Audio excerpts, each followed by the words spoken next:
লো battery temperature charging এর এগুলা সমস্যা নিয়ে খুবই বিভ্রান্তি লাগে, খুবই কষ্ট লাগে যেন এগুলা কেমনে সলিউশন করবেন।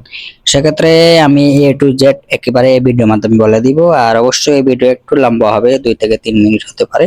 তবে দেখবেন এটা একবার ফ্রেশ মাদারবোর্ড, আমি ইনটেকেই আমি নতুন খুলেছি, স্টিকার আমি নিজে খুলেছি, তবে আগের কোনো কাজ করা হয় নাই। তবে দেখতে পাচ্ছেন এখানে যে আমি বর্নি ওপেন দিলাম, ওপেন দেওয়ার পরে আগে আমরা ব্যাটারি লাইন অথবা আইডি লাইন এগুলো আমরা দেখবো যে নির্ধারিত কোন জায়গায় আছে।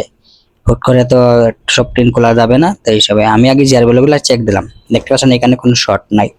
অথবা আইডি লাইন যেটা আছে, যেন একটা প্রান্তে পাইছি আইডি লাইন, এই আইডি লাইনের মাধ্যমে জিআরএল কত আছে এখানে 1 মোটামুটি আছে। এটা আর কোনো মিস্টেক না লাইন যাই হোক আছে। এখন কথা হলো আমরা যে চার্জে লাগানো অবস্থায় মেপে দেখবো যে বোল্ট আছে কিনা না। এখানে দেখতে পাচ্ছেন যে আমি চার্জে লাগাইছি, লাগানোর পরে দেখা গেছে 3.5 বোল্ট আছে ব্যাটারি লাইনে, প্লাস লাইনে। তবে আমরা আইডি লাইনে কোনো ভ্যালু নাই, কোনো বোল্ট নাই, একবারে 0 0 কোনো বোল্ট নাই। তবে আমরা তো লাইন পেয়েছি, লাইন অবশ্যই আছে। তবে কেন আসে না 1.8 অথবা 2.8 আসার কথা, এখানে কোনো ধরনের জিআরএল এই বোল্ট নাই। সেক্ষেত্রে আমরা আবার যাবো বর্ণিতে, যাওয়ার পরে দেখবো যেন এটা কই থেকে লাইনটা আসছে। এই জন্য দেখতে পাচ্ছেন এখানে যেন একটা রেজিস্টার মাধ্যমে হয়ে আসছে। তবে এখানে উপর প্রান্তে তার কথা বোল্টের লাইন 1.8 অথবা 2.8 তার কথা। তবে আমরা একটা পরে বসবো, আগে দেখবো যেন এখানে খুললা দেখবো। অনেক সময় পাওয়ার থেকে বল মিসিং হয়ে যায়। তবে এই ওইগুলো পরে আগে আমরা প্রাথমিক যে ধারণা স্টেপ বাই স্টেপ চেক দেব। এখানে আমি টিন খোলার পরে দেখতে পাচ্ছি যে এখানে আমাদের জিআর ভ্যালু ঠিক আছে। তবে দুই প্রান্তে দুইটা আছে লাইন, যেটা বল ঢুকতো এইটাই লাইন শর্ট, দেখতে পাচ্ছেন এখানে ফুল শর্ট। এই শর্ট এটা আমরা আবার যে বর্ণীয় মাধ্যমে দেখবো যে কোথায় লাইনটা গিয়েছে। তাই বর্ণীয় যে বিটমিফ আছে এটা ওপেন দিলাম, দেওয়ার পরে এই যে দেখতে পাচ্ছেন এখানে বিটমিফের মাঝে দেখতে পাচ্ছি আমরা যে 4.440 এর মতো জিআর ভ্যালু তার কথা উপরে। তবে আমরা এখানে পেয়েছি শর্ট। এই শর্ট কোন দিকে গেছে আমরা ভালোভাবে আগে বর্ণীয় দেখবো। দেখতে পাচ্ছেন এইখানে দিয়ে এইভাবে গিয়ে অফ প্রান্তে গেছে। আর যাই হোক এইভাবেই আপনারা চেক দিবেন। আমি ভিডিওটা লম্বা হবে, তবে সুন্দরভাবে দেখিয়ে দিয়েছি।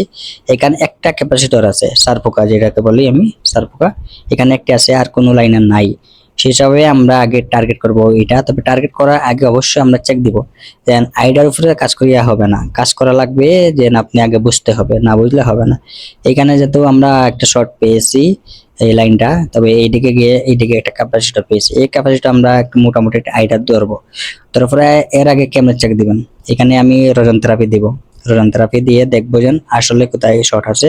তবে এখানে যেহেতু 1.8 অথবা 2.8 তার কথা, এই হিসাবে আমরা একটা নিম্ন স্থানে একটা বল দিব, যে কম 1 অথবা 2.8 একটা বল দিব। দেওয়ার পরে দেখতে পাচ্ছেন এখানে টাচ করে যে সারফোকাস ক্যাপাসিটর যেটা আছে এইটাই আমি যেটা ধারণা দিয়েছি এইটাই। আর জায়গাটা আমরা রিমুভ করে দেখবো যে আসলে কি কাজ হয় কি না না। আর যাই হোক ভিডিওটা লম্বা হয়েছে, অনেকজনে বিরক্ত হবে, কারণ শর্ট ভিডিওর মাধ্যমে এগুলা বুঝতেন না। আর যদি আপনারা চান অবশ্যই লম্বা ভিডিও দিব, তো সারাদিনে মনে করেন তো সব কাজ করে, তো এগুলা পারি না। যেন একটা মানুষ একা মানুষ তো সেই হিসাবে দেখা গেছে যে সব ভিডিও দেওয়া যায় না। আর যেগুলো আমি দেখি যে আপনাদের উপকার হবে সেই হিসাবে আমি দেই। যেটা চাইলে তো আমি 1 মিনিটের ভিতরে বা 2 মিনিটের ভিতরে কাজ করে ফিটিং করে দিতাম। যে মিটার দিকে খেয়াল করেন, যেন দেখতে পাচ্ছেন এখানে 3.5 আছে, আইডি লাইন আছে কিনা না 2.8 দেখতে পাচ্ছেন এখানে 2.8। তবে আমরা একটা ধারণা নিয়েছিলাম 1.8 অথবা 2.8 তার কথা, আইডি লাইনের যে কোনো আইডি লাইন তার কথা।